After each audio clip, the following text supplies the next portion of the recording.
Asalaamu calaykum waraxmatullaahi wabarakaatu. Halkan waxaan uga hambaleynayaa walaalkayga qaaliga ah Qadar Shigshigow iyo marwadiisa Nimco Muuse Cali oo dhawaan meherkooda ka dhacay Hargeysa. Waxaan leeyahay aroos wacan, isku waara, ubad khayr qabana kala hela. Halkan waxaan tixir uga soo joodinayaa dumaashadeeda qaaliga ah Nimco Muuse. Wiil gobo oo garad wacan, gacantiisu furan tahay, marna gacal wadaagtaan, hadduu calafku ku galay, guur wacan guddoontaye nimcaay.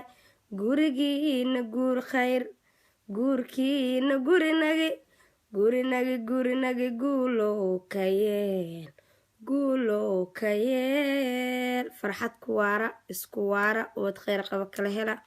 One love always. labadiina isku nogahay, isku waara, aroos wacan.